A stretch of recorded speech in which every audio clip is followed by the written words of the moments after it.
I canceled all your cards, Daniel sneered. You're so broke you'll beg me even for tampon money. While his mama, Elaine smirked and whispered, hunger makes women behave fast. An hour later, the bank called, and his face went dead pale. I didn't cry. I've been a wife, a mother, and now the grandma who keeps spare soup in the freezer and spare cash in a book spine. I just looked at him over my coffee like I was checking the weather. My jaw locked. My hands went still. Bless your heart, I said, which down here means the opposite. He thought he was real funny, puffed up big as a parade float. That laugh of his? Cheap, mean, and loud, like loose change rattling in a dryer. So, he said, waving my empty wallet like a flag, maybe you'll stop your stubborn nonsense and sign the condo over. Elaine perched on the couch edge with her church lady smile that could cut glass. It's for everyone's good, Ruth, she cooed. We manage money better. Sure, honey. And Snakes bake cookies. He'd already killed my cards. Groceries? Nope. Pharmacy? Nope. Gas? Walk, Granny. It was a power play, plain as day. He wanted my name off the deed I bought with my late brother's life insurance, the nest egg that kept the roof tight and the lights humming. He wanted me scared enough to hand him a pen. He figured I'd fold quick like a cheap lawn chair. That's the thing about men like Daniel. They think the person who keeps the house running is weak because she keeps it gentle. My phone buzzed on the table. Unknown caller. He snatched it and hit decline, then set it face down. Slick move, son. The little red light still blinked, telling on him like a kid with cookie crumbs on his chin. I sipped my coffee and tasted rust. You sure you want to play this game? I asked. He laughed again. Elaine patted his knee. Don't let her rattle you. I stood and took my purse back, empty as it was. Inside, my old library card was still tucked behind the lining, thin plastic, but it felt like steel. My keys were there too, plus a folded receipt for last Tuesday. 5:42 p.m., Daniel at Easy Liquors, 8417. Printed right below that. Cashback, $200. I'd circled it with a pen back when it just seemed like sloppy spending. Funny how sloppy turns into story when you stack it with a smirk and a bank freeze. Here's what's gonna happen, he said, swagger on full blast. You'll apologize for mouthing off. You'll sign what I give you, and you'll say thank you. My mouth went dry, but my brain snapped awake, clean as a bell. I smiled, the kind you wear to funerals. Of course, baby. Whatever you need, I said. You hungry? I'll heat soup. He perked up like a dog hearing cheese unwrap. Power makes fools giddy. I moved to the stove and let the soup burble and talked about nothing. Weather, church bake sale, the neighbor's yappy beagle, while my head did quick math. Here's the thing they always forget. Women like me count everything. We count pills in a bottle, minutes on a bus, dollars in a jar, and the beat between a threat and a slip-up. I watched him set my phone on the table again, screen down, but not before I caught a flash of the missed call summary along the top. First State Credit, 1:03 p.m. The same bank I use. The same bank he'd tried to spook me with. The landline rang. Yes, I keep one. Storms taught me that, and Daniel snatched it too. Yeah? He barked. His face went tight, then looser than warm wax. No, yeah, I'll have her call back, he said, voice turning small. He hung up slow. Eyes wouldn't meet mine. Elaine fussed with the cuff of her cardigan. Everything all right? I asked sweetly. Sure, he said, swallowing. Peachy. The soup clicked low. I set bowls on the table, steam curling up like a prayer. I laid the liquor receipt beside his spoon, a little paper snake. You dropped this last week, I said, casual. He shrugged. So? I nodded. Cash back, huh? He rolled his eyes. Can I eat? I smiled. Dig in. I didn't need to fight right then. Not with words. Not with hands. Sometimes the smartest move is to let a man sit in the mess he made till he realizes it smells worse than he bragged. I watched him sip soup and chase it with water, hands just a touch shaky. He didn't know what I knew yet. He didn't know what I could do. He only knew the bank had called, and his joke wasn't funny anymore. By sundown, I'd spotted 3 loose threads, and the first one was already sliding between my fingers. I wasn't always this stone-cold sugar. I learned it the slow, hard way, like breaking in stiff Sunday shoes. Daniel wasn't mean at the start. He was charming as a front porch in June, big plans. After my first husband passed, loneliness wrapped me up like a damp quilt. Daniel showed with casseroles, changed bulbs, fixed the sink. "Let me take care of you, Ruth," he'd say, voice sweet as tea. I wanted to believe. Lord, I did. We married small. Courthouse, 2 friends, cheap rings. Elaine sniffed, a polite vulture in pearls. "Keep things tidy," she said, like I'd been raised in a barn. The condo? That was mine, fair and square, bought with my brother Pete's insurance after the mill accident. I put my name on that deed with a shaking hand and a spine like rebar. I promised Pete I'd keep a roof over my head till the Lord carried me out. That paper wasn't just paper. It was safety and dignity. Money-wise, I kept it simple. Retirement check on the 3rd. Grocery list on the fridge. Envelopes marked lights, gas, meds, church, rainy day. Old school, sure, but it kept wolves off the porch. Daniel hated my envelopes. "Baby, that's dusty," he'd laugh. "Let me modernize you." I let him set up auto pay on 2 bills, nothing more. The bank app stayed on my phone, not his. Call me stubborn. I call it grown woman common sense. The cracks started tiny. He'd borrow 20 and forget. Gas receipts doubled, though the car sat most days. He came home with slick shoes that didn't smell like work. Elaine's voice grew pushier. "We should consolidate, dear. Families share." Funny how share means hand it over when they say it. I kept a notebook by the stove. Nothing fancy, just dates and dollars. Tuesday, 5:42 p.m., easy liquors. Cashback 200, circled. Friday, 11:08 a.m., text from Elaine. Bring her to the bank after lunch. 2 weeks back, I'd found a folded flyer in Daniel's jacket pocket. Credit repair fast. Wipe bad history. My belly sank like a stone tossed in a well. I made copies. I always make copies. Steaks? Let me spell them. The condo keeps my grandbaby June safe when she visits. The spare room holds Pete's army trunk and Mama's quilt. The pantry is lined with soup, rice, and beans for storm weeks. My meds ain't optional. Neither is the power bill when the heat sticks or the cold bites. If Daniel grabbed the deed or choked the accounts, my life would wobble like a 3-legged table. That's not drama. That's math. Daniel's temper rolls like summer thunder, loud, quick, gone, until it isn't. He doesn't hit. He crowds. He talks long, circles tight, makes you feel small with a smile. Gaslight with a bow on it. "You're forgetful, Ruth," he'll say. No shame in letting me handle heavy things. That mess used to work on me. Not now. I remembered one afternoon clear as cut glass. I was baking cornbread. Phone buzzed. He snatched it too fast. The lock screen flashed a text. Elaine. Cut her off first thing. Timestamp 5:42 p.m. I wrote it down. Cornbread burned. I didn't care. Later, while he showered, I checked the trash. Bottom of the can, a credit application torn in half, his name scrawled big, mine printed small where cosigner sat. I fished it out with tongs, rinsed, flattened in a cookbook. Evidence doesn't shout. It whispers. So when he pulled that stunt with my cards, it wasn't thunder out of a clear sky. It was the storm finally breaking. Did it hurt? Yep. Did it scare me? For a breath. Then the fear cooled into something meaner and sharper than steel. I slept that night like a cat by a door, eyes half open, ears pricked. By dawn, I had a plan brewing that wouldn't ask permission, wouldn't play fair, wouldn't leave him whole.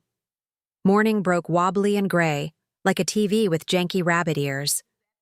I brewed coffee strong enough to stand a spoon and kept quiet. Daniel shuffled in slick shoes, humming off key. My phone flipped face down. Be good today, he said. We'll swing by the bank after lunch. His screen buzzed. Elaine, 1:30 sharp. Don't let her stall. I wrote the time in my stove notebook and smiled thin. First tell, he pocketed my car keys but left the spare fob like I was slow. Second tell, A rip in the kitchen trash where something heavy got yanked. Third tell, a gray ghost on the printer's top page, quitclaim D. I slid the page into my cookbook. Evidence doesn't shout. It hums. I needed eyes he didn't control. I checked the mail, then walked to the library. On a public terminal, I logged into my bank, wiped the keys because I'm not new. Checking looked fine.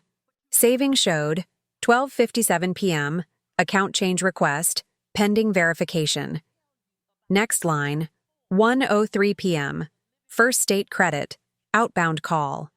Same minute my landline had jumped. I printed the log and paid 10 cents. I stopped at the pharmacy. "Ruth, your refill's ready," Joe said. I paid cash from my shoe because Daniel's clown show had my card dead. "Heads up, your husband asked about your meds," Joe whispered. 3:12 p.m. yesterday. I told him HEPA says beat it. I wrote the time under the bank lines and headed home. Home smelled like cologne and flop sweat. Papers spread on the table like a 2-bit card game. "Just sign and we'll quit fussing," Daniel said, smile tight enough to squeak. Top sheet, authorization to discuss account. The signature line had a dent, like my name was traced through. I lifted the page. Carbon smudge spelled my first name in a shaky echo. My molars clicked. "Let's not be difficult," Elaine chirped on speaker. "Families share." I turned the volume down with one fingernail. "We'll be quick," Daniel said, scooping papers. "Be ready." He stepped out to warm the car. Through the curtain, I watched him pat his jacket for the keys I'd already pinched when I hugged him. I tucked them back beside the spare fob, just to watch him sweat. He stomped around cussing while I checked the hall closet. The safe hadn't moved, but the dust ring around the dial told on him. A manila envelope sat below. Credit repair fast. Half-filled intake form. His name, my birth date missing a digit. Sloppy. I snapped a picture with the landline's janky camera and slid the card into my apron hem. At 12:50, he found the spare keys. Chest puffed like he'd beat a boss level. "Let's roll," he said. I grabbed my purse, heavy with copies. In the garage, a sticky note on the dash read, FSB 130, Ruth sign. Prim loops, Elaine's teacher letters. I tucked it under my watch face. The bank lobby was cold enough to keep lettuce crisp. Lydia, the manager, met us with a careful smile. "Mrs. Carter, we called because there were conflicting instructions," she said. "A cosigner request came from a device not registered to your profile." She slid a printout. 12:57, request. 103, call. 11, verification attempted, failed. Last four of the caller, 1162. Daniel's number ends 1162. He tried charm. "Babe, the bank's being extra." I leaned in like butter wouldn't melt. "Sure, honey." I laid down my stack. Liquor receipt, 5:42 p.m., cash back $200. Pharmacy note, 3:12 p.m. Lydia's log. And the carbon-smudged signature line. His jaw twitched. Elaine texted, "Well?" The preview lit his screen like a porch light on a raccoon. I didn't raise my voice. I let the quiet do push-ups until it got heavy. "Looks like y'all jumped the gun," I said. "And I just loaded mine." He blinked slow, like someone cut the lights, and the floor steadied under my feet. The next move was mine, and it wasn't going to be pretty. At all. Lydia folded her hands, calm as Sunday. "Mrs. Carter, do you authorize any cosign requests today?" she asked. Daniel slid in fast. "She does," he said, grin stuck on like a cheap sticker. "She's just nervous." "You know how she gets." I leaned on the counter. "Ma'am, I didn't ask for squat," I said. "But I'd love to see what tried to sign my name for me." Lydia nodded, printed a copy, and covered 2 lines with a pink sticky. "We redact device IDs," she said. "But you can see the attempts," Daniel chuckled. "Honey, I was tidying our accounts," he said. "You clicked the wrong thing last night, remember?" You get mixed up after long days. There it was, the gaslight with a bow. I kept my voice low. "Daniel, I was at bingo last night," I said. 7 to 9. I have the card. I slid a photo of the score sheet. Ruth, full card, 8:44 p.m. Next to it, a timestamp for cupcakes. 8:05 p.m., Crenshaw Market. Elaine dinged his phone. Don't let her play dumb, the preview read. Lydia's eyebrow flicked. I smiled thin. Daniel puffed. Babe, you're tired. We all forget, he said, laying a hand on my shoulder like you'd pat a dog. I lifted it off like a dead moth. Respectfully, keep your hands, I said. Lydia cleared her throat. Mr. Carter, your number ends in 1162, yes? Sure, he said. She turned the paper around. The failed verification came from 1162, she said. The callback to confirm authorization also rang 1162. Mrs. Carter did not answer because we did not call her. His smile slid south. Clerical error, he said. Twice? I asked. I tucked my copies into my purse and tapped the counter once. No changes, no discussions, no third-party calls about me. Got it? Lydia's tone went bank serious. We will flag the profile for manager-only changes, she said. And add a voice phrase. She handed me a slip. Praise. Blue frying pan. Daniel laughed too loud. Cute, he said. We're done then. Almost, I answered. Could you print the attempt log and your note that I declined all requests? Of course, Lydia said, stapling neat. We walked out into sunlight that felt like a spotlight. Daniel grabbed my elbow. What was that performance? He hissed. You're making me look crazy. Sweetie, I said, thin as air. You got there all by yourself. He switched tactics. I'm doing this for you, he said. Elaine worries. Scammers target old ladies. I'm protecting you. That why you needed my condo deed? I asked. He blinked. Tax efficiencies, he spit out, like he'd learned it in the lot. We drove home tight-lipped. In the kitchen, he paced trenches into the linoleum. You're overreacting, he said. If you signed, we'd be a team. Team? I said. Where was the team when you cut my cards? He threw up his hands. You're impossible. Then he grinned, like a rabbit that thinks it's a wolf. Fine, you win, he said. Keep your little banknotes. We'll do it your way. That grin smelled like gasoline. I nodded like it didn't. Great, I said, and set a plate of cornbread on the table. He reached for a piece and knocked my stove notebook to the floor. Paper spilled. He froze when he saw what I'd written. Dates, times, receipts. His 1162, Elaine's 130. Cute diary, he said, but his voice rasped. He stomped the papers like he could mash facts into paste. Let it go. I gathered the pages. You first, I said. He smiled again, sticky. Look, babe, sorry. I got jumpy. Money's tight. He moved closer, palms up. I love you. There it was, the last code on the lie. I love you too, I said. He exhaled, thinking the curtain dropped. It hadn't. Yet, discovery was done. Now came the part he'd never see coming, and I was done playing nice. I played along like I'd swallowed the apology. You're right, I said, sweet as pie. Money's tight. Let me fix a few things, then I'll sign whatever helps. He blinked, surprised at how easy I folded. That's the thing about men who think you're soft. They never notice the knife until they bump it. First stop was Lydia. I brought cornbread still warm and set it on her desk like a peace treaty. I need stage lights, not candles, I told her. She nodded, bank serious. We can schedule a customer education meeting, she said. We'll invite a notary and another manager. Neutral witnesses. She tapped her screen. Conference room today, 5:30. I smiled. Make it crisp. Then I swung by the pharmacy. Joe leaned in. You okay? He asked. Peachy, I said. Could you write a note? 3:12 p.m. inquiry from Mr. Carter. No disclosures made. He printed it like a label on a jar. I slipped it into a clear sheet protector. Believe me, plastic sleeves make folks behave. At the library, Miss Francine from Bingo waved me over. You left your card, she said. I hugged her.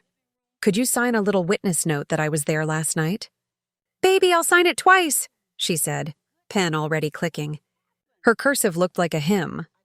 Back home, I called Hattie. Retired court clerk, mean organizer, heart like a drum. Stack it for me, I said. She came with a tote, binder clips, and that look. We laid everything out on the kitchen table. Liquor receipt, 5:42 p.m., 8417, cashback 200. Phone log, 1:03 p.m., first state credit outbound to 1162. Bank attempt times, 12:57 request, 1:11 verify failed. Pharmacy note, 3:12 p.m. inquiry. Bingo proof, 8:44 p.m. full card. Credit repair flyer with his name, the carbon-smudged signature line that Ghost wrote my name. Hattie numbered the corners in pencil, low-key savage. Folks can argue noise, she said, but they can't argue order. Competent help? I stacked the deck. I called my neighbor Malik, IT guy, mind like a trap, mouth like a comedian. I need your eyes only, I said. He glanced at the printer history without touching a setting. Look at that, he murmured, pointing with his cap brim. Last doc title cached, quit claim D, at 7:39 a.m. from Dan's iPhone. No content here, just the blip. He stepped back like he didn't even breathe on it. I wrote the metadata line in my notebook. No hacking, no tricks, just what the printer decided to tattle. I kept my voice sweet as tea for Daniel. Text at 2:05 p.m. You were right. Let's tidy. Bank at 5:30. I'll sign if it helps us. Dots popped, then his reply. Proud of you. Elaine and I will meet you there. Proud. Lord, the nerve. Before the show, I moved what mattered. I put Mama's quilt and Pete's trunk in the locked guest room. I tucked the deed in my purse and the spare copy in a cookbook sleeve. I slid my med list into a bright folder marked Don't Touch. Not fear, just housekeeping. Elaine called at 4:10, voice sugary as a fair funnel cake. Honey, I knew you'd come around, she said. We'll all feel better when things are, what's the word, consolidated. Amen, I said flat and empty.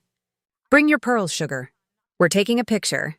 At 5:27, I walked into that bank like it was my stage. Lydia had the conference door propped. Inside sat a notary with a neat bun, another manager with a name tag that said Carson, and a copy stand like a tiny podium. 2 chairs on one side, one on mine. It wasn't court, but it would do. Daniel swaggered in right behind me, vibrating smug. Elaine floated, purse tiny, smile sharp. Let's sign quick, she said, already fishing for a pen. We have supper at 6. I sat slow, laid my binder on the table, and breathed once deep. We'll be quick, I said. Promise. Lydia started neutral. We're here to make sure everyone understands, she said, hands folded. No changes happen without clear consent. She looked at me. I nodded. She looked at Daniel. He flashed teeth. Of course. I opened the binder. Page 1, the bank log. Page 2, the liquor receipt. Page 3, the pharmacy note. Page 4, bingo proof. Page 5, printer title blip. Page 6, the carbon-smudged signature line. Page 7, Elaine's text preview printed from a photo. Don't let her play dumb, 1:29 p.m. I didn't raise my voice. I let the paper talk. Their faces did the rest. Bless your hearts, I said softly. Let me show you what team looks like. I watched Daniel's grin cave like a bad meringue while the room went tight as a drum, and the air finally felt like mine again. Lydia set the tone. We'll hear each side, she said. Daniel leaned back, grin cocky. Elaine perched prim, pearls blazing. I opened my binder and let the silence hang till it got heavy. Here's what went down, I said. No drama, just facts. I slid the bank log to the stand. Then the liquor receipt. Then the pharmacy note. Then the bingo photo. Then the printer's title blip. Then the carbon-smudged signature that tried to ghost my name. And here's a kicker. Text preview from Elaine at 1:29. Don't let her play dumb. Daniel snorted. Cute scrapbook, Ruth. He shoved his chair back. We're here to fix accounts, not look at crafts. Carson, the second manager, tapped the table once. Mr. Carter, sit. His bank voice had gravel. Daniel dropped back down, lips tight. Elaine gave him a church elbow. Lydia turned to me. Do you authorize any changes today? I smiled. I authorize one thing, the truth. I hit speaker. Elaine, explain your cut her off message. Elaine's voice came sweet and sharp. Oh, Ruth, don't be touchy.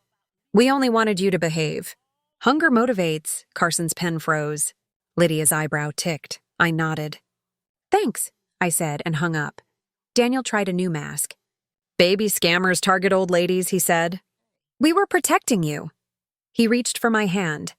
I left it on my purse. Protecting me by killing my cards and faking my voice on a bank call? I asked. By sneaking a quitclaim draft on my printer? He stared at the table. Clerical glitch? He muttered. Twice? I said. At 12:57 and 1:11 from your 1162? Lydia folded her hands. Mrs. Carter, we can place a manager lock, add the phrase on calls, and note attempted fraud linked to this number. Daniel laughed too loud. Fraud? We're married. Carson didn't blink. Fraud is about acts, not rings. I turned to Paige. Now the part y'all won't like. I laid down a photo. Daniel at Easy Liquors, bag in one hand, bills in the other. Timestamp 5:42 p.m., same as the receipt. Beside it, a printout of cash withdrawals lined up like train cars. You weren't paying bills, sweetheart, I said. You were feeding your own fire. His face went tomato red. You spying on me? On my money? Bet your boots. Elaine cleared her throat. Let's be gracious.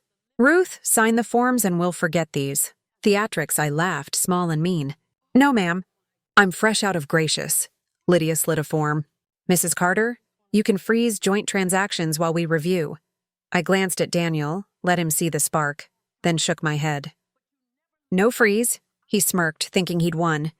I leaned in. I'm not freezing. I'm severing. I handed Lydia a sealed envelope. Open.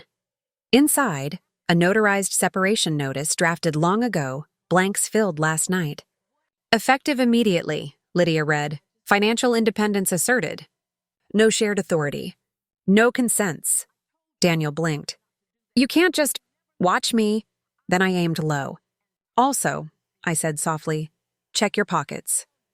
He fished out a pink sticky I'd slipped into his wallet. I canceled your cards. Hunger makes men beg. I smiled church sweet. Feels different on your side, huh? He shot to his feet, chair skidding. Security drifted in like shadows. He sat again, breathing hard, hands shaking. I didn't give him air. Here's the last bit, I said. I'm not asking the bank to fix you. I'm going to fix you. I stood. When we get home, take a good look around. Why? He scoffed. Because by the time you finish your pity speech, your toys won't be where you left them. I let it hang. And that's me being polite. Daniel swallowed. Elaine clutched her pearls like a raft. I walked out, light as laundry on a line, hearing the clock start on what came next. He had no idea how cold I could get. Tonight, I went home light as dandelion fluff and mean as a hornet. First thing, I flipped the chain on the condo door and set my coffee on the stove to reheat. I wasn't shaking. I was steady as a plumb line. Kitchen window cracked, traffic hush rolling in. I wrote 3 words on a sticky and pressed it to the fridge. House rules tonight. Then I got busy. I changed the Wi-Fi like I was dusting a shelf. No big speech, just work. New name, blue frying pan. New password, not your money. I locked the pantry. Little padlock I use during holiday baking so grandkids don't raid the cookies. I bagged his snacks, energy drinks, and the fancy protein bars he pretends are for health. All of it into a storage tote labeled with a Sharpie. Daniel, earn it. Petty? Baby, I learned petty from the masters. Next, the living room. I pulled the couch to the wall and taped up my exhibits like a science fair. Liquor receipt, 5:42 p.m., cashback 200. Bank attempt times, 12:57, 103, 111. Pharmacy note, 3:12 p.m. inquiry. Printer title blip. Carbon smudge signature. Elaine's sweet little, don't let her play dumb preview. I stuck a fresh page in the middle. Hunger makes women behave fast, quoted by Elaine. Under it, I wrote in big block letters, let's see who behaves. Hattie came over with her tote, slid me a look that said she was ready to clap and cackle. Malik peeped the wall and whistled low. You built a museum, he said. Yep, I answered. Admission free, humiliation extra. Hattie set out folding chairs like church. You want witnesses? She asked. I want eyes, I said. And ears. No touching. No shouting unless I start it. She nodded. Malik tucked himself by the bookcase, quiet as a houseplant. At 6 sharp, a key rattled. Daniel pushed the door, snagged the chain. He knocked like a cop. "Really?" he said. "Open, Ruth." I slid the chain slow. Elaine floated in behind him, pearls glaring. The room hit them like a cold shower. Daniel's eyes bounced from receipt to note to the big quote on the center page. "The hell is this?" he said, the fake calm sliding off his face like cheap paint. "Orientation," I said. "Have a seat?" He stayed standing. Elaine sniffed. "Childish," she said. "Bless your heart," I told her and pointed at the chair. She sat like the cushion had teeth. "I thought we agreed," he started. I cut him off with a palm. "We agreed you like control," I said. "Tonight we flipped the script." I lifted a Tupperware bowl from the table and set it in front of him. Plain oatmeal, no sugar, no fruit. Steam curled up like a ghost. "You're hungry?" I asked. "Wonderful. Hunger makes men behave fast." His jaw jumped. "Ruth," he said, hands out like he wanted to settle a horse. "Let's de-escalate." I laughed once. "Buddy, you escalated when you tried to sign my name." I pointed to the wall, to the carbon smear that looked like my signature's shadow. "This isn't a misunderstanding. This is a pattern." He reached for my binder. Malik cleared his throat. "Don't," he said. Daniel stared at Malik like he'd never seen him. "Why's the IT kid here?" "Because printers spill secrets," I said. "Say hi to accountability." He tried swagger. "I don't have to take this in my own home." I tipped my head. "Your own whose?" I asked gentle. I pulled the deed copy and held it up. His name wasn't on it. Elaine's mouth made a tight little O. "Now," I said, "we're gonna make things fair." I set a stack on the coffee table. The streaming services, the gym, the game subscriptions, the premium phone plan, every shiny thing I pay for. "All canceled," I said. "Not frozen." Not paused. "Dead as yesterday's news." He blinked hard. "You can't—" "Oh, I can. My card, my accounts, my rules." He looked at the pantry and tried the door. The padlock winked. He rattled it, then rattled his laugh. "You're petty." "I'm precise," I said. "And I'm not done." I put his sneaker wall, 12 pairs, all limited, into 3 plastic bins. Lids snapped. Each bin had a new label. Rent, lights, meds. "You want your toys?" I said. "You pay what you owe me first." "Every dime. Cash or chores that matter. No more I'll get you back next week. That tab is closed." He swore soft. Elaine hissed my name like a curse. I picked up my landline and hit speaker. "Good evening," I said. "Daniel is going to speak one sentence to the room. Loud and clear." His head jerked. "I'm not—" I kept going. "He's going to say, I cut Ruth's cards, tried to force her deed, and I was wrong." Then he's going to say it again. Slow. His face burned. "You're cruel," he said. I smiled like an altar. "Baby, you ain't seen cruel." He opened his mouth, closed it, opened it again. His throat worked. I could hear the neighbor's TV through the wall, the fridge hum, my own breath, steady. He swallowed, looked at the oatmeal, and finally found his voice. The doorbell rang, right on cue, the part of my plan he would never forgive. The doorbell hit like a gavel. I opened to Mr. Alvarez, our building manager, 2 neighbors, and a charity pickup crew with a dolly. Behind them, a van idled with a magnet sign, Community Exchange. "Evening, Ms. Carter," Mr. Alvarez said. "You asked for witnesses." "Yes, sir," I said. "Come see," Daniel barked. "Out, all of you." Elaine clutched her pearls. Hattie raised a brow. Malik folded his arms. I kept it plain. "These 3 bins are donations," I told the crew, pointing to the labels. "Rent, lights, meds. And the game console, the sound bar, that tower of protein shakes? Load them." Daniel lunged toward the TV. Malik stepped between. "Hands, champ," he said, calm as a lake. "You can't give away my stuff." Daniel spat. I tapped the deed copy with one finger. "Bought on my card, sweetheart. You wanted my accounts to be your piggy bank? Consider this a refund." I nodded to the charity guys. Wheels squeaked. Lids clacked. Sneakers thumped like small doors closing. Every thump felt like a prayer answered. Mr. Alvarez surveyed the wall of exhibits. His mouth went tight.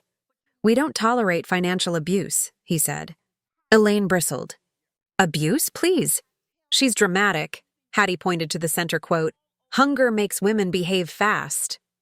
"You said that to her face," Hattie said. "Now sit polite while she answers." Elaine sat, stiff as carved wood. I lifted the landline, hit speaker. "House meeting," I said. "One sentence from Daniel." He glared. I waited, silence stretched, then creaked. He swallowed. "I cut Ruth's cards, tried to force her deed, and I was wrong." I nodded. "Again, slow." He said it slower. Mr. Alvarez wrote on his clipboard. The charity crew paused, listening like a choir. Daniel's face burned. "Happy now?" he snapped. "About medium," I said. I held up his credit repair flyer. "You used my name on this mess?" He stared at the carpet. "Accident." "Cute word," I said. I laid out the printer blip, the 1162 call, the pharmacy inquiry. Elaine tried to find the door. The chain clicked when she touched it. "We're not done," I told her, sugar sweet. The crew rolled past with the last bin. Daniel reached. I didn't raise a hand, just spoke his debts like a scoreboard. "You owe rent 2 months late because you forgot. You owe lights. You owe my blood pressure meds from last refill. That's why those labels read what they read. You want your toys?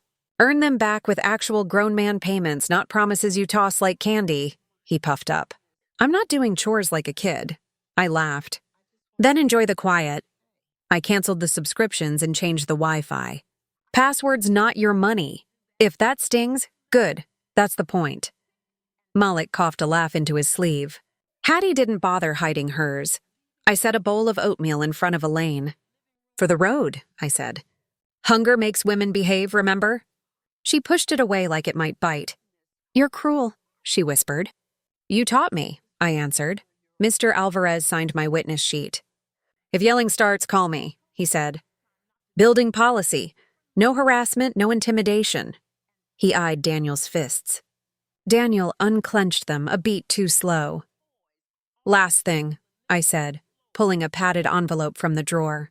"Daniel, open it." He hesitated. "Open it," I repeated, voice flat as a hammer. He tore the flap. Inside sat a flip phone, a number, and a note.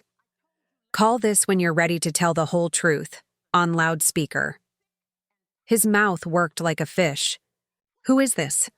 "The people you lie to most," I said. "You'll meet them in 5 minutes unless you run." He looked at the door. The chain gleamed. The charity van's taillights glowed through window. My kitchen clock ticked. His pride and his panic wrestled, and I could see which one would lose. And then the flip phone started ringing. The flip phone rattled like a toy grenade. Daniel flinched. I clicked speaker and set it on the coffee table between the oatmeal and the bins labeled rent, lights, meds. "Hello?" he said, voice small. "Daniel?" A woman answered, bright and clipped. "This is Marla from HR. Per your request, we're on speaker with your team lead in accounts. You said you had something to clarify before payroll closes." He looked at me like I'd pulled the moon down. I smiled. "Go on, champ. This is about the card," he said, throat working. "I used Ruth's funds without permission. I told the bank I was her, tried to add myself, and I was wrong, shuffling on the other end." Team lead spoke, voice cool as iced tea. "So the fraud alert you blamed on our vendor? That was you." "Yes," he whispered. "Accounts here," another voice said. "We'll be reviewing your expense claims." Elaine gripped her pearls like they were paying rent. "This is hateful," she hissed. I put a palm on the air. "Shh, church lady. Grown folks talking." "Daniel," HR said. "We'll follow up in writing. For now, bring your badge in the morning. We're putting you on leave." He hung up like the phone burned. Color drained from his face. "You just killed my job," he breathed. "No, baby," I said soft. "Your lies did." I just turned the lights on. The phone rang again. I tapped speaker. A warm baritone filled the room. "Son," the voice said. "Pastor Green, smooth as Sunday." The men's circle is on the line. We got your message.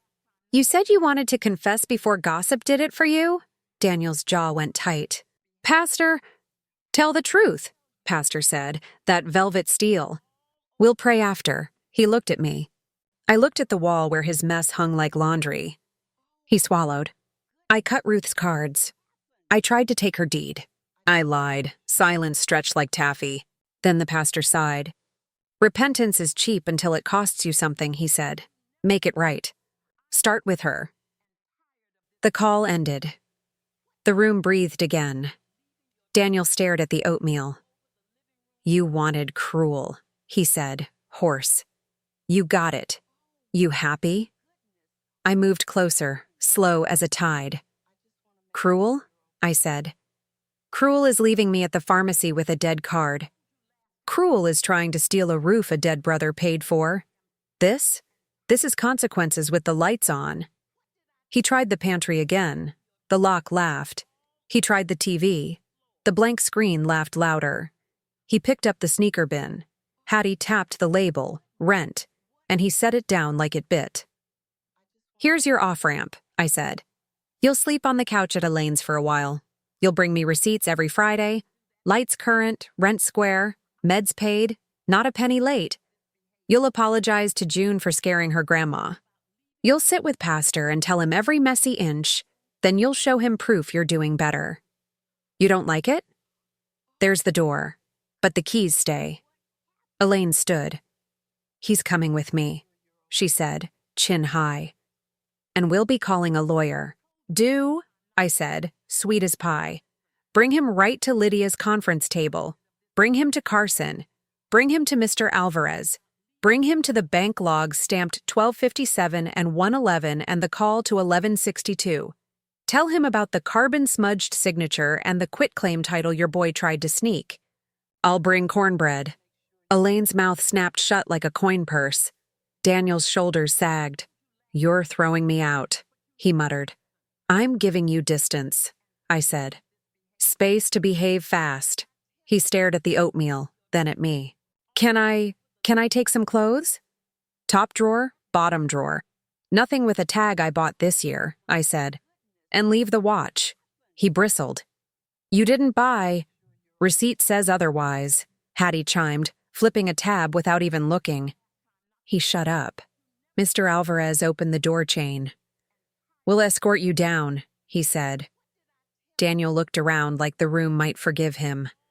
Malik lifted the binder and set it in my hands, firm and sure. You good, Ms. Ruth? He asked. I'm good, I said, and I was. Daniel gathered 2 shirts, 1 pair of jeans, underwear, socks. No sneakers. They were already singing hymns in the charity van. He paused at the doorway, eyes wet but pride still twitching. You'll miss me, he said, a last cheap coin tossed in a well. I held the door. I'll miss my piece less, I said. They went. The hall swallowed their footsteps. The condo settled, quiet as snowfall. I took down the exhibits one by one, slid them into sleeves, set the binder on the shelf by Pete's trunk. The oatmeal went cold on the table. I dumped it, washed the bowl, locked the pantry, and turned the Wi-Fi sign to face the wall. I stood in the doorway, breathed in the hush, and let the lights stay on.